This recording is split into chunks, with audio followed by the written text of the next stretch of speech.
Okay, 2021 Ducati 1260S. We're going to talk about changing the oil on the bike. So you have to remove this fairing right here, and you've got one of those panel plugs right here. To remove that, you stick your finger behind it and you just push it out, and it comes out. All right, and then you've got an Allen in there, which you can see. That is a 3mm. You've got a 3mm right here. And then you have I'm gonna show you this here, if I can get the phone in here. Right in there. Let me see if I can move the steering wheel here so we can get a shot at that. There you go. There's one in there, and that's a 2.5 millimeter Allen. And then down below, under here, you've got a couple. So you're gonna take out this guy, which is a 4mm. You've got another 4mm right there in the front, and another 4mm right there in the back. Okay, now you only have to remove this panel. You don't have to remove the one on the other side of the bike. Your filter is right there. You're gonna need a filter wrench to remove that. I'll put a link to all the tools and the parts in the description.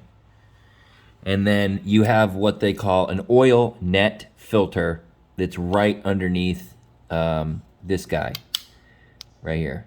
Okay, oil net filter in there. Now they say that you need to clean that filter with solvent and a like a brush or a toothbrush or something, or a rag, every 2 oil changes. If this is the very first time you're changing the oil on the bike, I would highly recommend that you clean the oil net filter that's in there. I'll show you a picture of what that looks like and what that process is.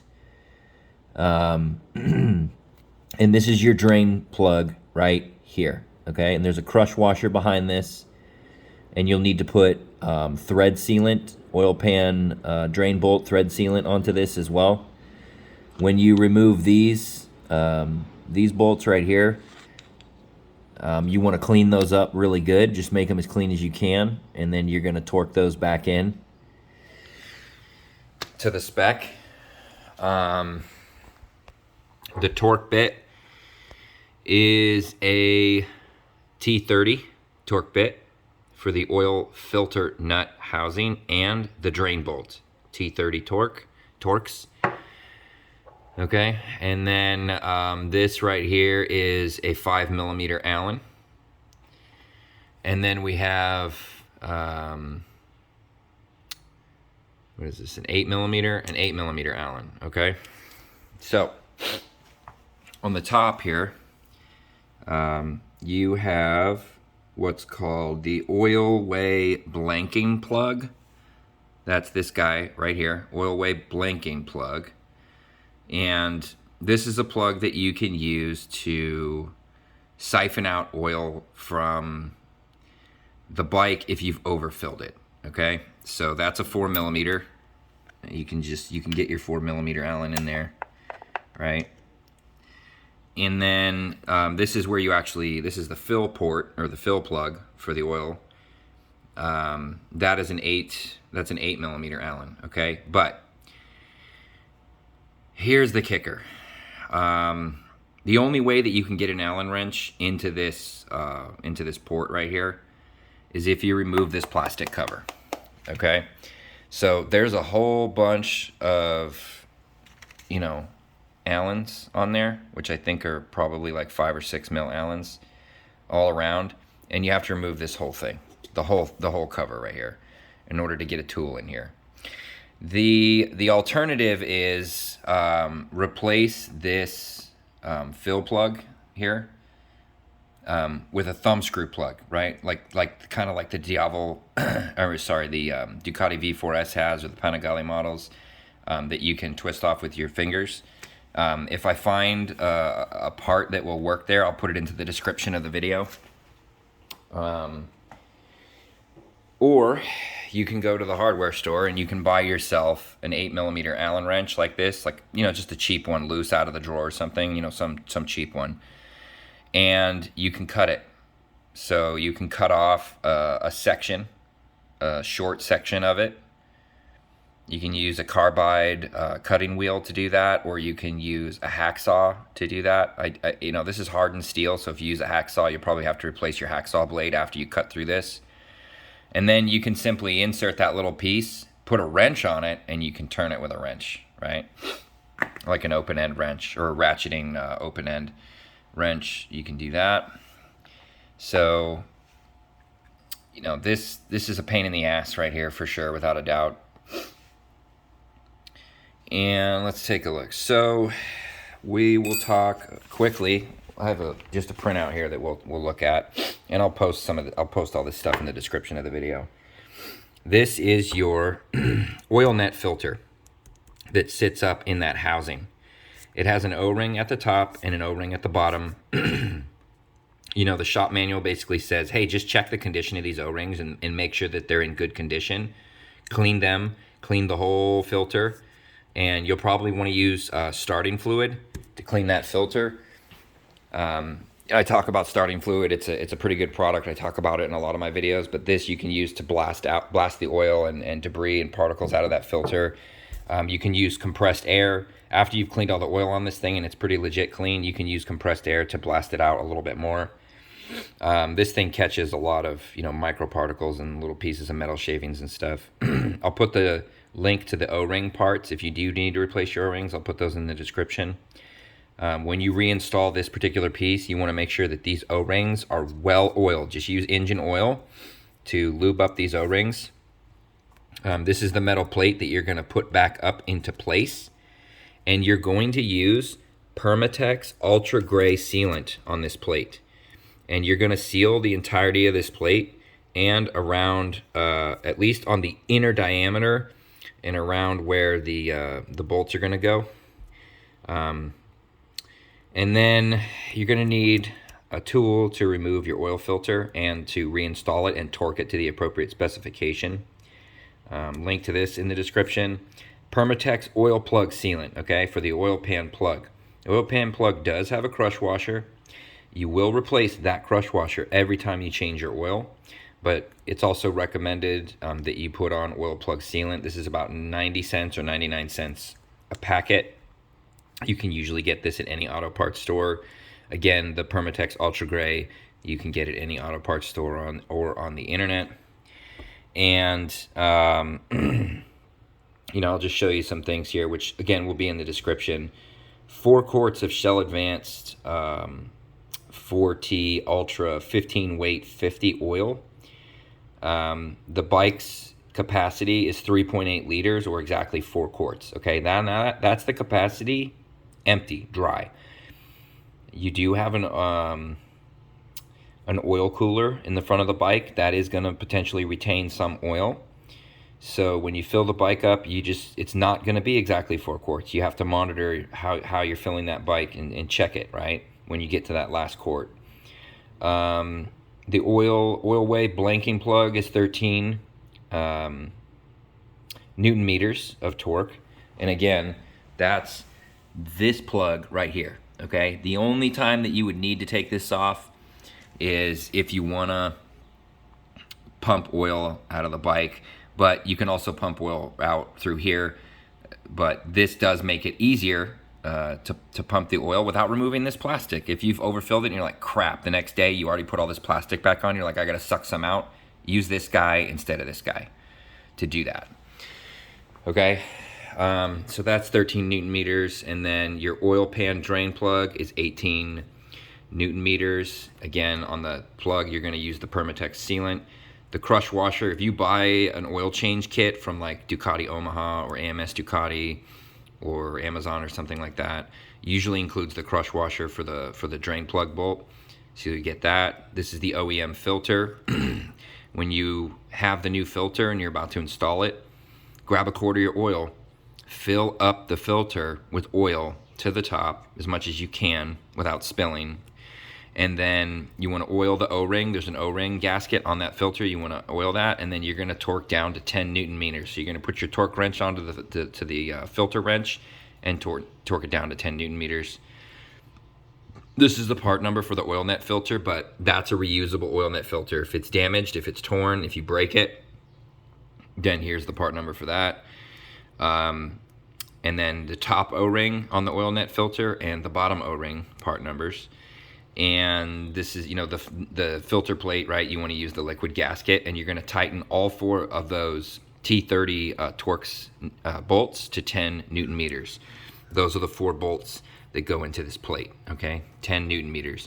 And you want to, you know, tighten up this one a little bit, tighten up this one a little bit, then do this one, then do this one, do it in the star pattern, just make them kind of firm, like with your hand, then come back and use your torque wrench. And again, for this job, you're going to use your smallest torque wrench, okay? And 10 Newton meters on the tree here is 30% of the way up the tree. It's right there, 30% of the way up this tree.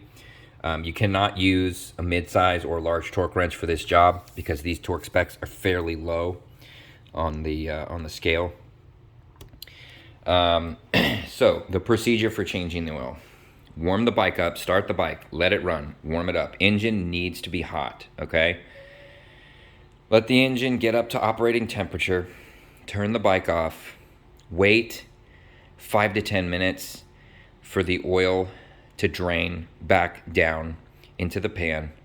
Then remove the pan bolt, drain all of the oil, and then remove the filter and let that drip. And let it drip for, you know, 10 minutes or so until it's all dripped out. Then clean the threads on the oil pan drain bolt. Clean the threads on the bolt, clean the threads in the pan, apply the thread sealant to the bolt, reinstall the bolt, torque it down to specification, and then prepare to fill the new oil filter up with oil, lube the gasket, reinstall the oil filter, tighten that down to 10 Newton meters. Let me just double check it. It's 10, I'm pretty sure. Let me see. Filter. Yeah, 10 Newton meters. So you'll tighten that guy up back to 10, and that's good there. Then you'll come and you'll attack this. Now, before you apply, you know, after you take this off, like, use starting fluid. Clean all the surfaces, the bolts, the surfaces of the plate, and on the bottom of the oil pan. Clean that really, really well.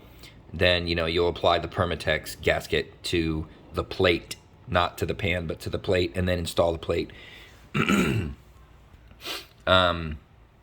When you check the oil level on the bike needs to be perfectly in the upright position. So if you have a center stand in the rear, just make sure your stand's there. You can also do it without a stand. If you have somebody sit on the bike and hold it perfectly vertical, then you can check the level. And you have 2 notches. You have 2 notches on the pan. And let me see if we can see these notches with a good, put a little light on it. You've got those 2 notches right there on the pan. You got the max, it's the top line, and the min, the bottom line. You want it you want it to be ideally right in between the min and the max. Not, you know, I wouldn't recommend going all the way up to that max line. I would keep it maybe 1/8 of an inch below the max, or perfectly in the middle between those 2 lines is where I would have the oil level. Okay. What's next? So, you know, reinstalling everything, you know, then when you're done, you can reinstall this. I would let the bike run, you know, in your garage or on your driveway, for probably about 5 minutes, and just check, right? Check everything. Check the filter, check here, check the drain pan bolt, make sure there's no leaks, there's no oil leaking anywhere, and then you're good to go. And that's pretty much it. Don't really have any other recommendations other than that. After you've run the bike for that 5-minute period, you know, put it back up on the center stand and recheck the oil level. Recheck it again. And if you need to suck some out, definitely suck some out. Don't ride with the oil level too high. That's going to cause issues. It could potentially cause oil to start coming through your main output shaft seal, or, you know, leaking through other places where you don't want it to leak because there's too much pressure in the tank, in the crankcase, or your piston rods and your crank are, you know, constantly sloshing through the oil in the pan because it's too full. All right, guys, that's it. Oh yeah, actually, sorry, there's one more thing. I have not been able to find any solution as of yet to reset the service light. Okay, so when that service light comes on, says it's time to change your oil, I haven't found any solution to reset that on your own. There is some software called JP Diag, but the developer of that software, you know, he's getting on in years and he hasn't really kept up with the newer bikes with his software application. And so it may work. You know, I'll try it on this bike when the time comes, but there's no guarantee that JP Diag will work on this bike because the ECU is a newer ECU, different firmware. So you'll have to go to a dealership and have them reset the service light if you want to. If it doesn't bother you, that's fine. The dealers will charge you anywhere from $30 to $70 just to reset the service light. So just be aware of that. And there are some dealerships that are total sticklers, and they'll tell you, no, we won't reset the service light unless we perform the maintenance. You know, and they'll tell you that that's for liability, right? So that's it. Cheers.